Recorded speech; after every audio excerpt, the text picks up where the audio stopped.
आवाज अड्डा पे हम आज पूछ रहे हैं कि राहुल गांधी के आरोपों का कितना असर पड़ेगा, क्या उनको फायदा मिलेगा इसका। आप अपनी राय बता सकते हैं हमारे ट्विटर हैंडल और एसएमएस के जरिए। आइए चलते हैं फिर से डिबेट में।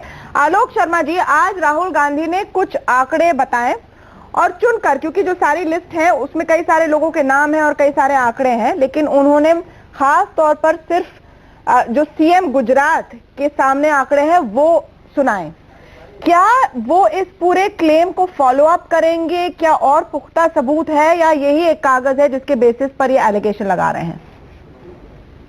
देखिए, अपने आप में बहुत पुख्ता सबूत है जो दिया गया है। अगर ये पुख्ता नहीं होते तो सुप्रीम कोर्ट में ये पहली डेट पर ही मैटर उड़ जाता। दूसरी चीज, जहां तक बात आप कह रहे हैं कि बाकी लिस्ट की बात, हम कह रहे हैं कि आप सरकार में बैठे हैं, केंद्र में बैठे हैं। किसी भी पार्टी का कोई व्यक्ति हो, कोई कॉर्पोरेट घराने का व्यक्ति हो, किसी ने रिश्वत ली हो, किसी ने रिश्वत दी हो, आप सेम यार्डस्टिक से सबको नापिए और जो इन्वेस्टिगेटिव एजेंसीज हैं वो और सख्त से सख्त जो भी पुख्ता सबूत मिल सके उनको रखें सुप्रीम कोर्ट के सामने।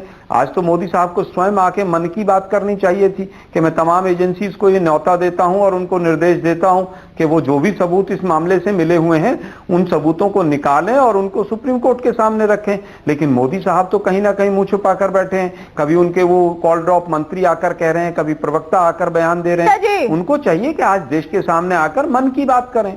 तनेजा जी, ये जिस आप कह रहे हैं कि जिस तरह का परसेप्शन है उसको देखते हुए पूरी तरह से पारदर्शिता क्यों नहीं दिखाई जाए?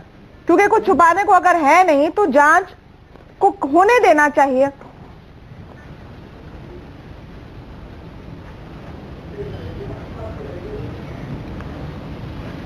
जी तनेजा जी, आपको आवाज आ रही है मेरी? हाँ जी हाँ तमन्ना जी, देखिए विनोद शर्मा जी ने बात करी, उन्होंने बात करी वाटरगेट की। पूरी इन्वेस्टिगेशन तो एक अखबार ने करी थी, वॉशिंगटन पोस्ट में उन्होंने जिक्र किया, न्यूयॉर्क टाइम, मतलब इन्वेस्टिगेशन कहीं पे हुई थी। अगर इनका कहना है शर्मा जी का कि भाई उनके पास सारे सबूत हैं, सब कुछ है, तो कांग्रेस बहुत बड़ा एस्टेब्लिशमेंट है, बहुत बड़ी पार्टी है, पुरानी बहुत बड़ा एस्टेब्लिशर्मेंट है। उनके पास थोड़ी ना है कि इन्वेस्टिगेट करके रखे तमाम सबूत। अरे क्यों आपका काम नहीं है?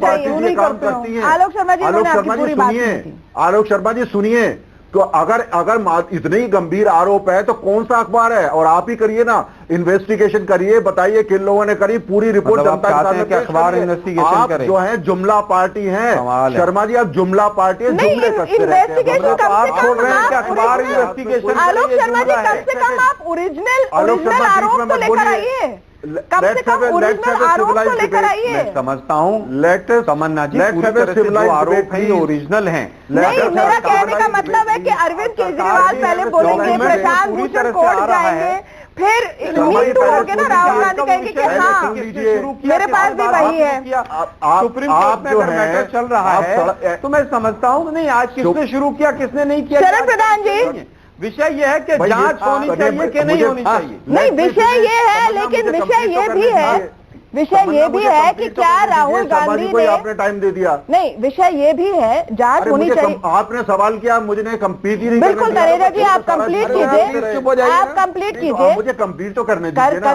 कर लीजिए आप कंप्लीट। अब मेरा, हाँ, ये इनका देखिए, शर्मा जी का, जो कांग्रेस के प्रवक्ता का ये कहना है कि भाई हमने बिल्कुल पुख्ता बात। अरे इस पुख्ता बात पे ऐसी तमाम पुख्ता बातें आई थी, आपने कितनी जांच करा ली थी?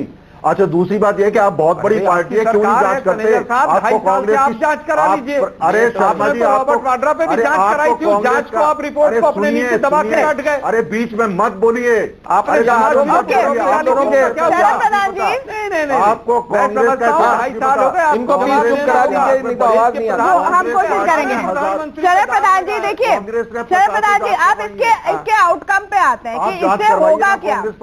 अब देखिए, जांच होगी या नहीं ये देखा जाएगा। सुप्रीम कोर्ट आगे इस पर सुनवाई करेगी जनवरी में। राहुल गांधी कॉमेडी शो हो रहा है। एक मिनट तनेजा जी, एक मिनट तनेजा जी, बोलने दीजिए भाई। ओके, अब सवाल है कि क्या कम से कम राहुल गांधी का क्या एम होगा इस वक्त? तनेजा जी प्लीज रुक जाइए। राहुल गांधी का क्या लक्ष्य होगा इस वक्त कि कम से कम वो लोगों के मन में एक सवालिया निशान तो बना दें कि क्या ऐसा हो सकता है?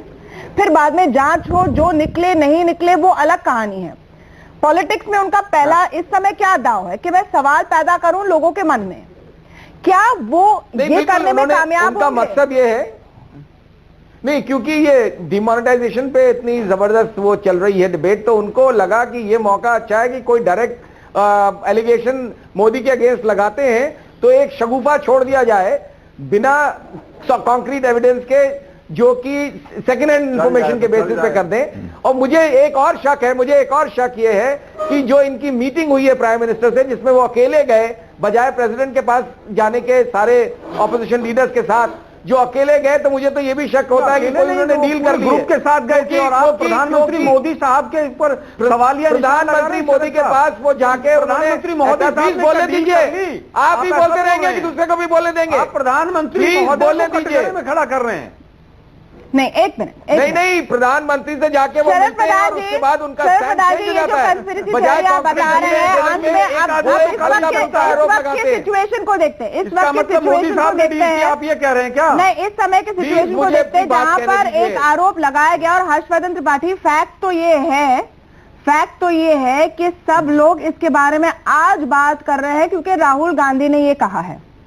अरविंद केजरीवाल काफी समय से बोल रहे हैं, कोर्ट में भी मामला गया, एविडेंस को लेकिन डाइल्यूट कर दिया है उन्होंने खुद भी। एविडेंस उनके पास जरूर होगी, क्योंकि जब पहले उन्होंने आरोप लगाया था तो किसी कॉन्क्रीट एविडेंस के बेसिस पे, प्राइम मिनिस्टर से मीटिंग के बाद उन्होंने डाइल्यूट क्या करके। पता शरद प्रधान जी, आप किस बेसिस पर ये कह रहे हैं? I am not sure. ये मतलब आप भी एक आरोप जो लगा रहे हैं उनके साथ खड़ा कर रहे हैं, करने पड़ेंगे। Anyway, मेरा पॉइंट ये है हर्षवर्धन त्रिपाठी, मेरा पॉइंट ये है कि फैक्ट तो ये है कि काफी समय से प्रशांत भूषण और अरविंद केजरीवाल इन्हीं कागजों की बात कर रहे थे और किसी ने नोट नहीं किया।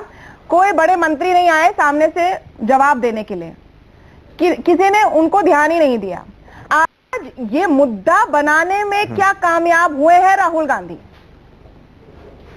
लेकिन निश्चित तौर पर मुझे लगता है कि मुद्दा बनाने के प्रयास कर रहे हैं। अब कामयाब हो तो ये तो सॉरी शरद जी, आप जी हर्षवर्धन नहीं, सॉरी बोलिए। निश्चित तौर पर मुद्दा तो बनाया है। अगर इसमें कोई बहस कर रहा है कि मुद्दा नहीं बना है, क्योंकि मुद्दा अगर नहीं बना होता तो हम लोग इस वक्त प्राइम टाइम में ये डिबेट नहीं कर रहे होते।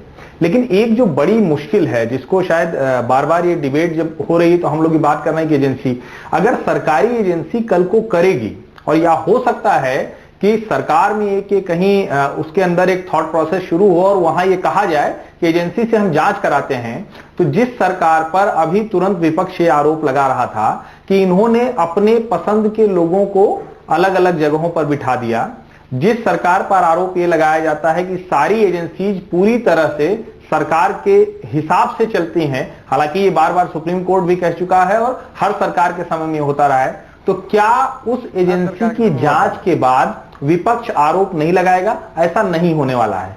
तो मुझे जो लगता है कि ये पूरी तरह से पॉलिटिकल बैटल है। किसी की भी डायरी में मैं अभी ये लिख दूं कि मैंने 5 लोगों को रकम दी है, वो जिम्मेदार होंगे तो उनकी चर्चा होगी, जैसे नरेंद्र मोदी, और अगर शीला दीक्षित की तरह